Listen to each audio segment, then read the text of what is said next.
there are ways to respond. And as we've talked through in this episode, there are formulas and models and response plans that if you put them in place proactively, if you test them and practice them with your team, and then you follow them in the heat of the moment rather than just letting chaos ensue, if you follow those simple models like the attribution of responsibility traffic lights that we talked through, or like the apology model, or the simple message response, here's what we know, here's what we're doing, here's what it means for you, you will be able to manage these crises effectively, and you will give yourself a really good shot at retaining your customer or your stakeholder confidence in your ability to manage a crisis. It's become part of our daily online morning routine. We log into our email accounts to be welcomed by a phishing alert from our workplace's IT team telling us that the email littered with links and typos wasn't actually from our global CEO. We hit block, we hit delete, and we get on with our day. But what happens when it isn't a phishing attempt but a mass-scale database breach or a ransomware attack? What happens when it's not just emails but personal identification, payment cards, or even medical histories that are hacked, stolen, and redistributed? This is no longer the theme of the late 90s sci-fi movies, but a headline topic of the last month of news after Optus and Medibank became the unwanted prime examples of cybersecurity issues that are at hand today.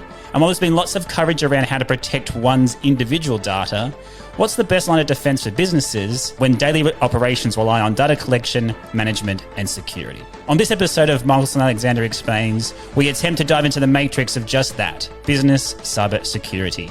And today I'm joined by Michelson Alexander's Senior Associate and Head of Operations, James Fitzpatrick, to discuss the current cybersecurity risks facing all businesses, as well as how to protect your own business and your stakeholders from the damages of a cyber attack.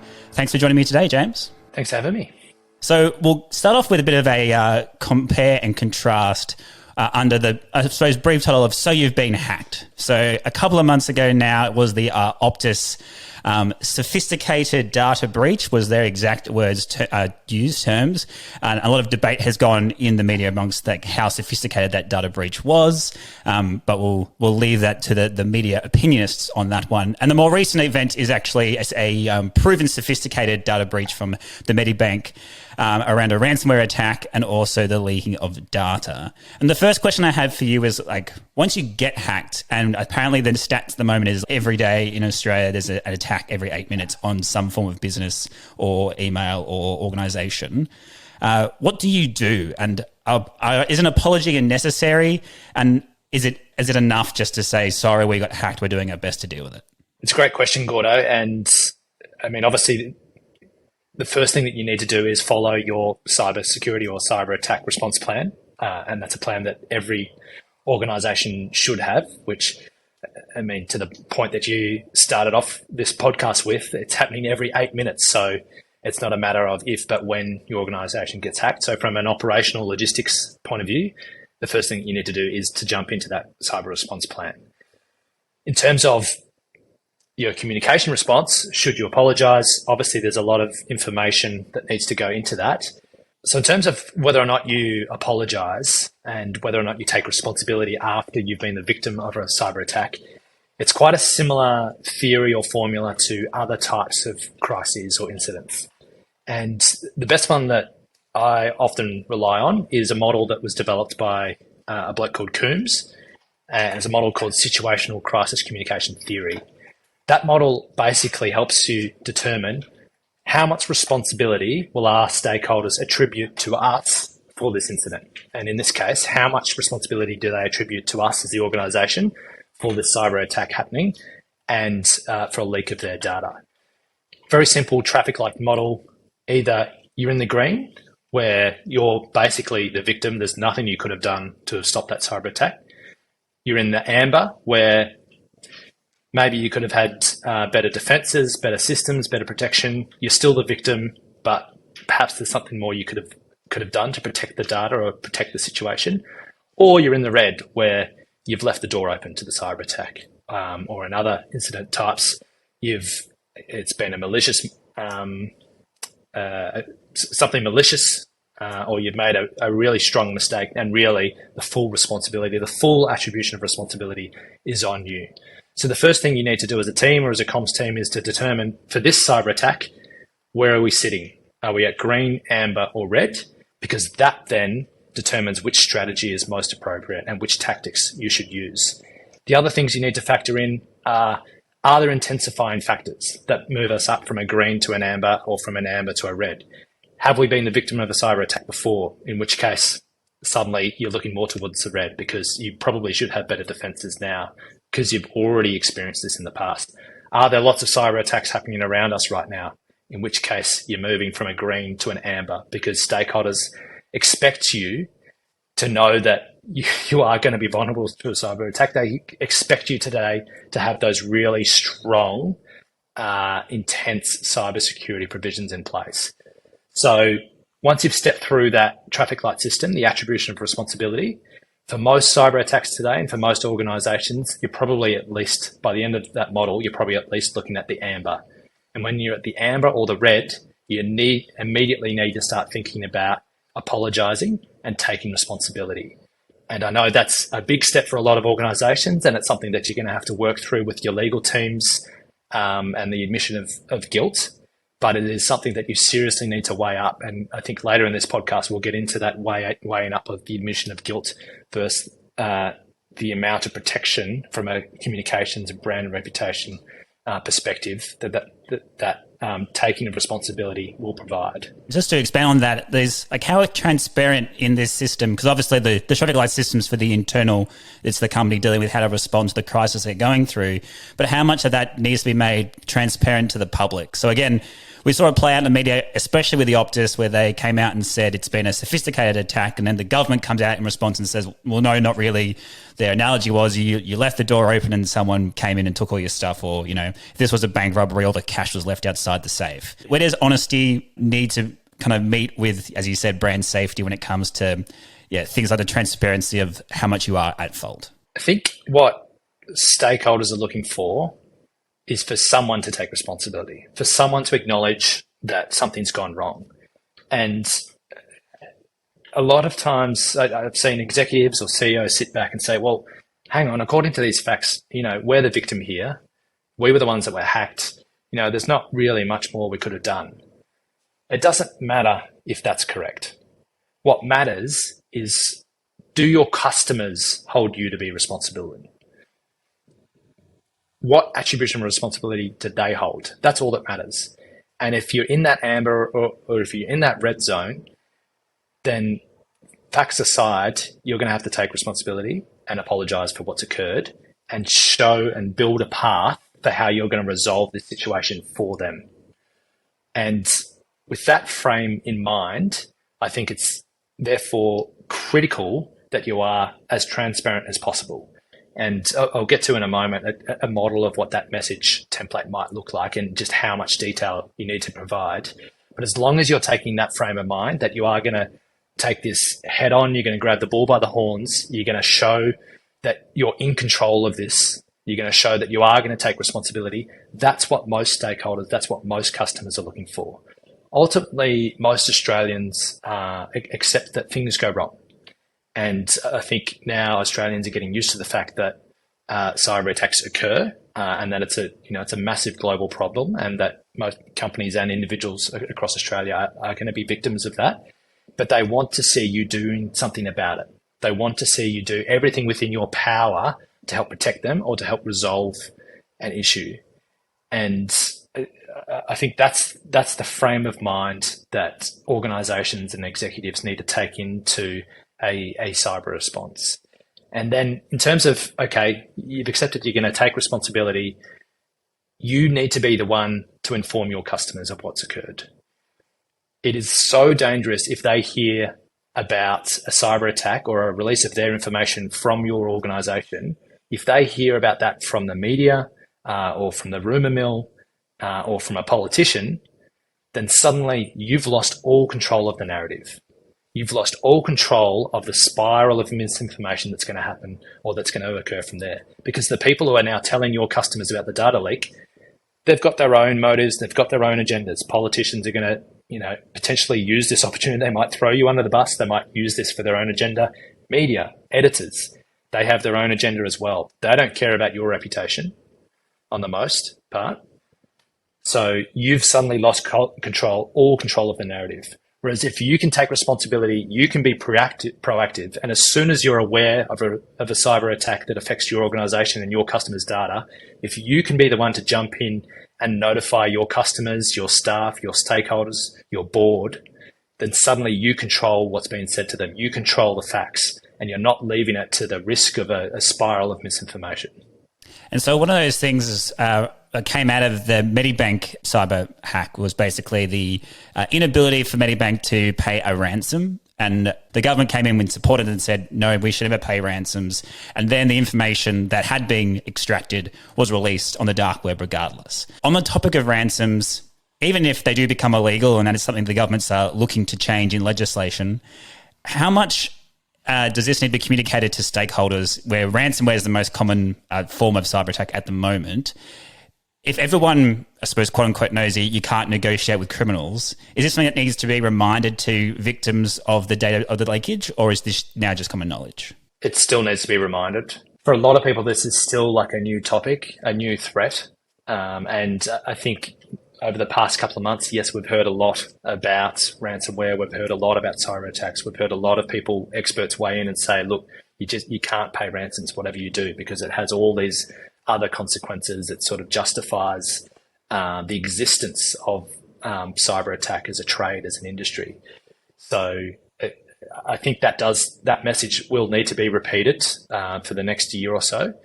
And that's where I think organisations need to work really closely with the government in that messaging, because that's a hard line, or that's a hard topic for an individual to focus and an organisation to focus on in their crisis message, because you've got a little bit less trust than the government does. Some stakeholders, some customers might think, oh, okay, you're just trying to protect your bottom line. You don't want to pay the ransom, but you're this big, massive company. Surely you've got enough cash to fork out. Surely you've got cyber insurance to help cover that ransom.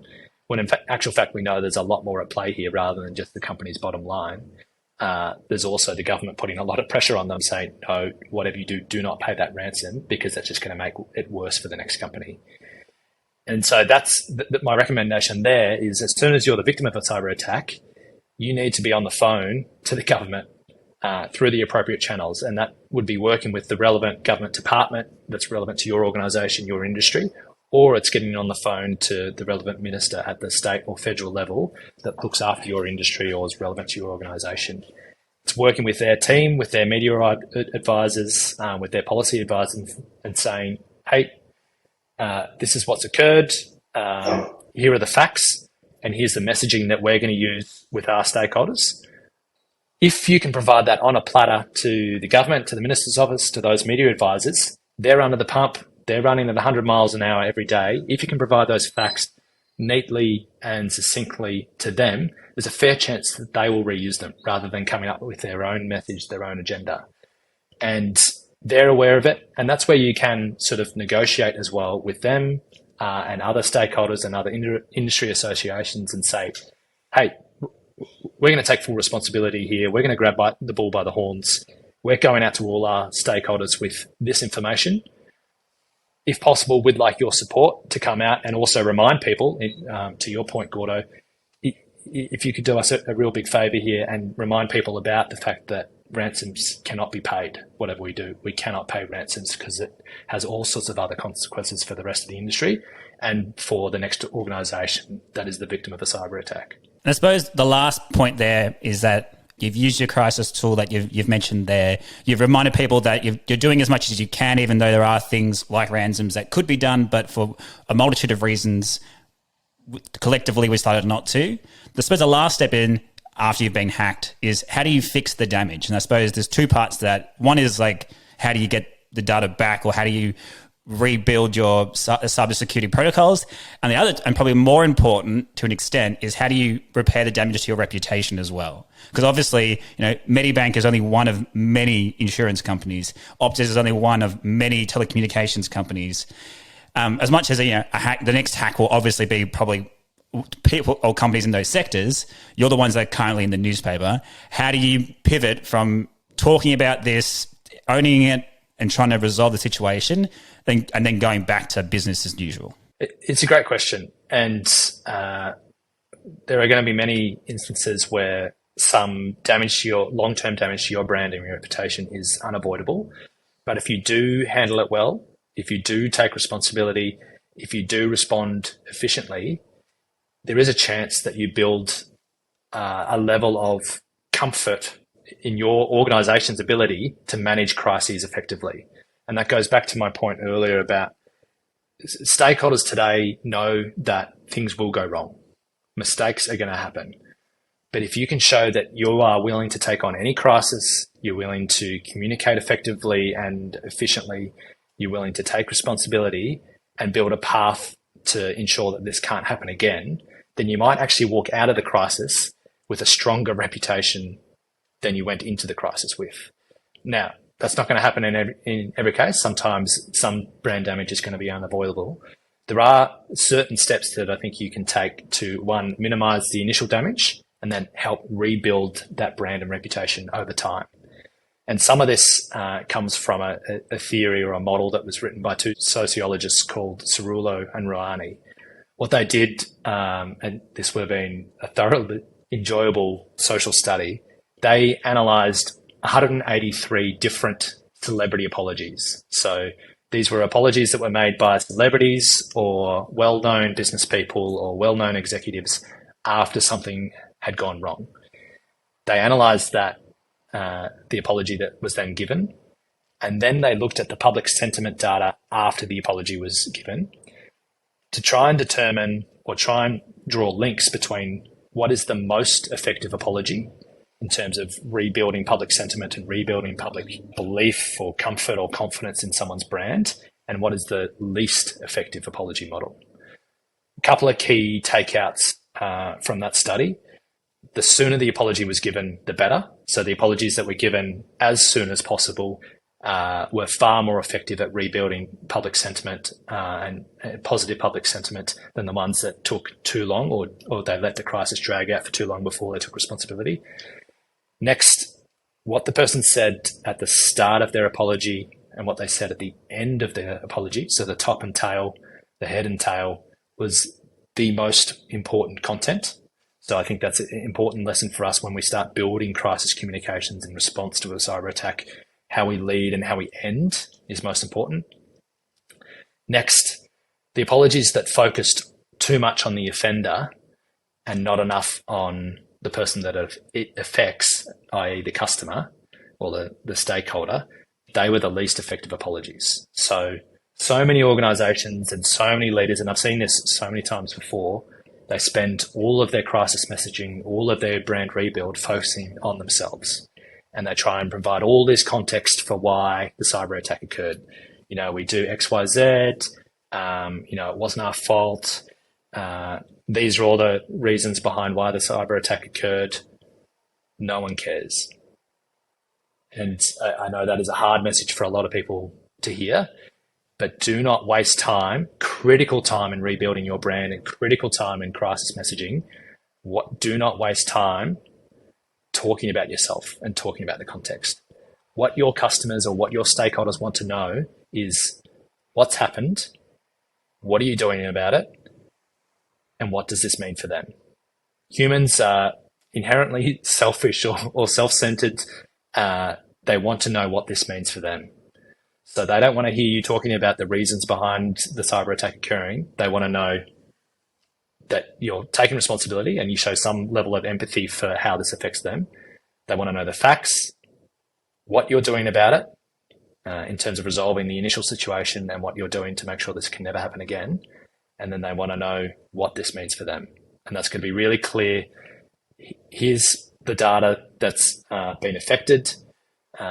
Here's how you can protect yourself. And some organizations are getting quite used to that now. And Medibank and Optus have gone through that process now of providing all the services and all the things that their customers can do and paying for that and supporting them through that.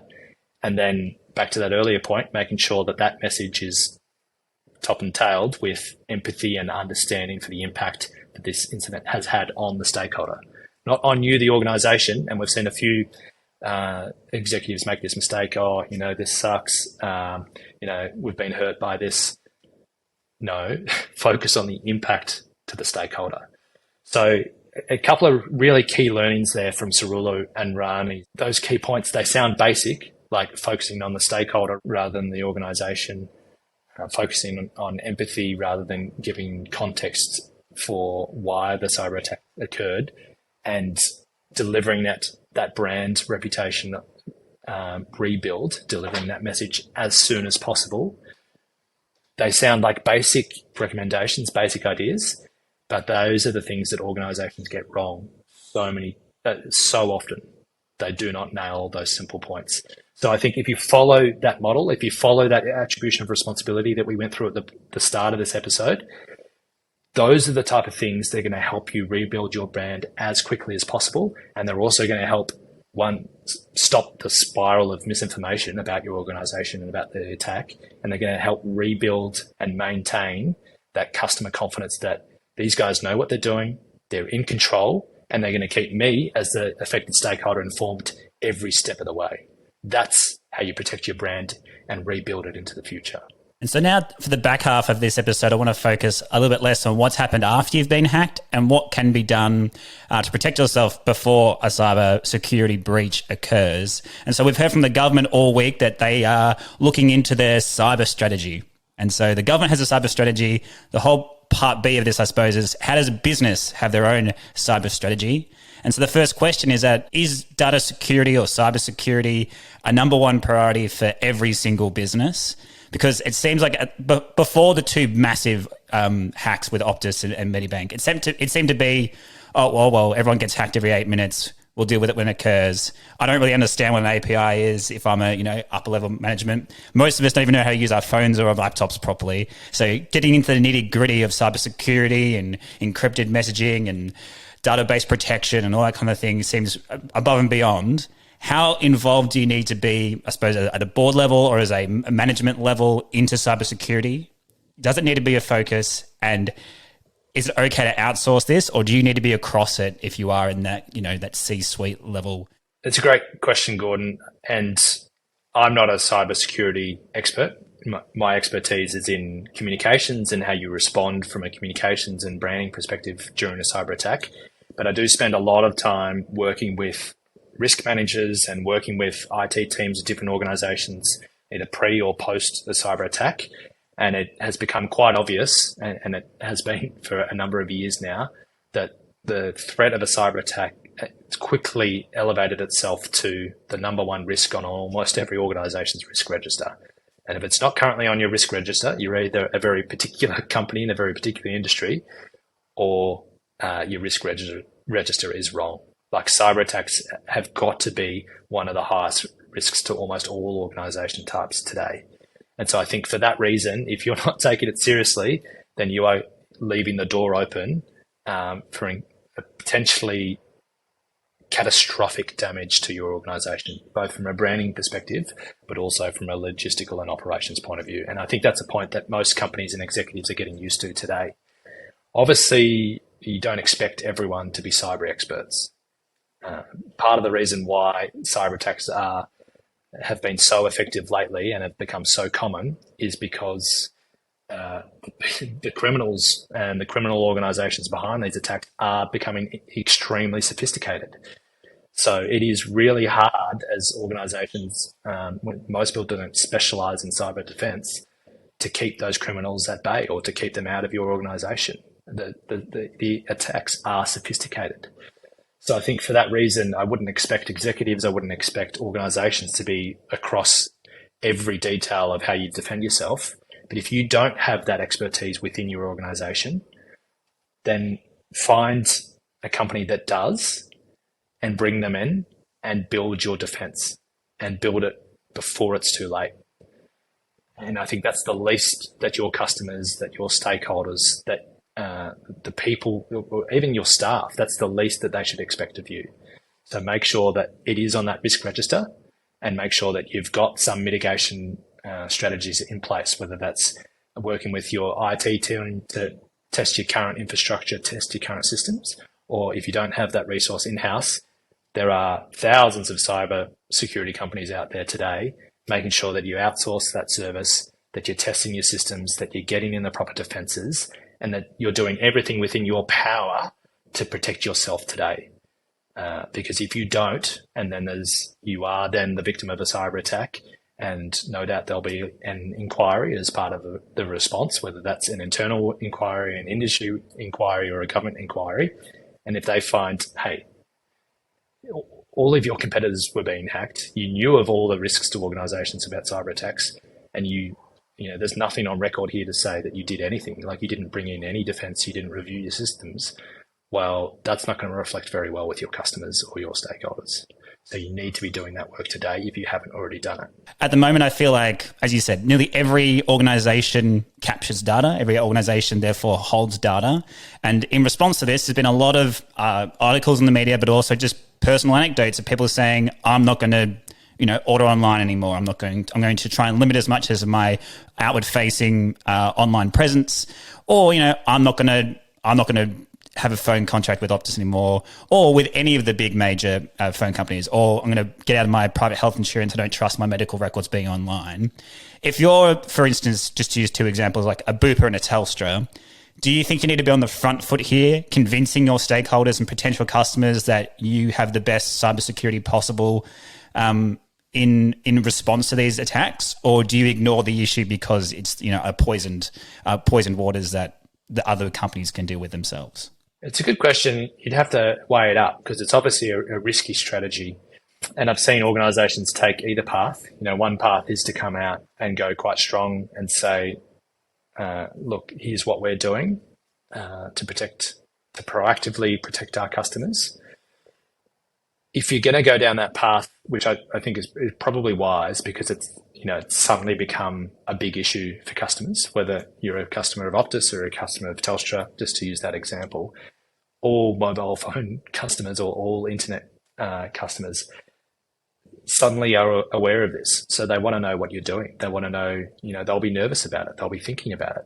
So I think it is probably wise if you're one of the competitors to come out proactively and say, here's what we're doing. But you need to be really careful about the wording, because if you come out and say, look, we've got the best defense, we've never been hacked, unlike our competitor, and then next week you're hacked, well, that's going to reflect extremely poorly. And that's you've just opened up a whole can of worms that it's going to be hard to come back from.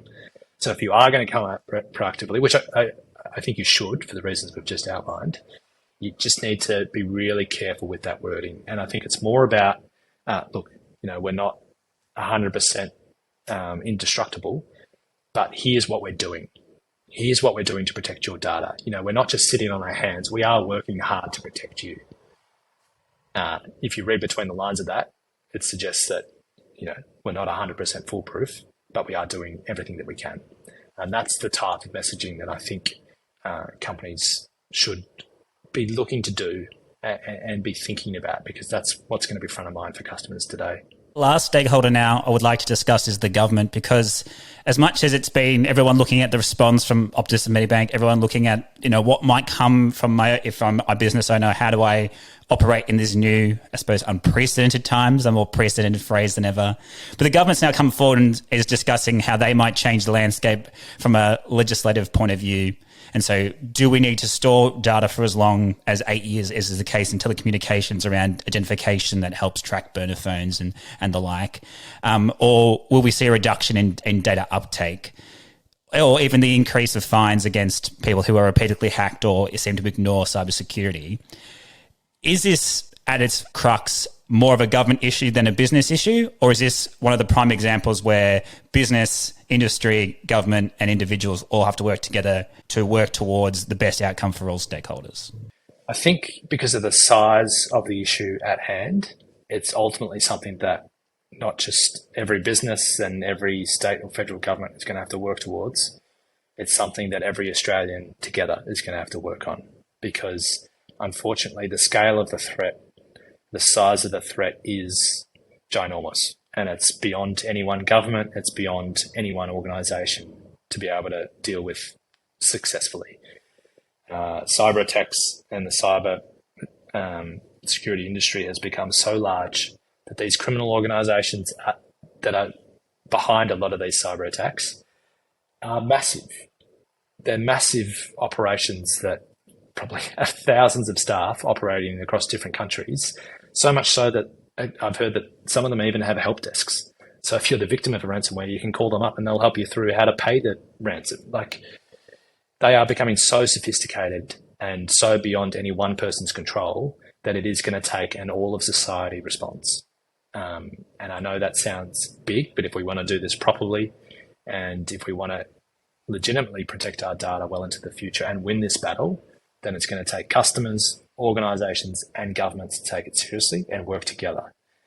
And once you have all those, those three groups working together, that provides a pretty sophisticated response. And so to round out, and thank you for your time today, James, but I suppose a question of perception versus reality. So often we hear that, it hums in the media, it becomes a hot topic for a year, a week, a month, whatever the time frame is, and then it disappears and the next hot topic comes through. Is this cybersecurity in general, data breaches, an increasingly risky topic that's going to be around for forevermore and increasingly so? Or is it just the hot topic of the year and this has always just been the case? How prevalent and important is it to businesses going forward?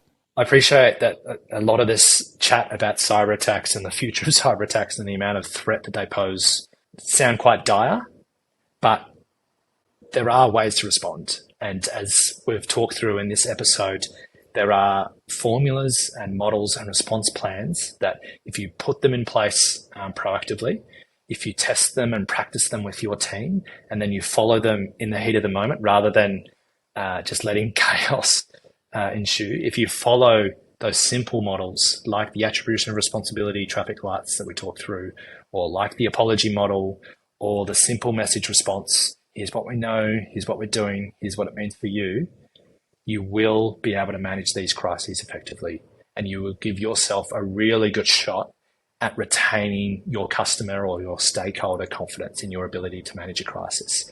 There are those simple plans available. There are those simple templates, practical templates to follow. It is not all doom and gloom. There are ways that we can get through this. It's just a matter of putting it in place, practicing it, and then in the heat of the moment, just rolling it out step by step. So there we go. There's no need to unplug just yet. Thank you very much for your time today, James, and thank you to our listeners as well, and for plugging in and taking that risk online with us today. If you've enjoyed the episode or found it helpful or insightful, please make sure to subscribe to Marcus Alexander Explains on our YouTube channel or on your podcast player of choice. And if you have a topic that you'd like us to deep dive into on further episodes, please let us know as well. And until next time, stay safe.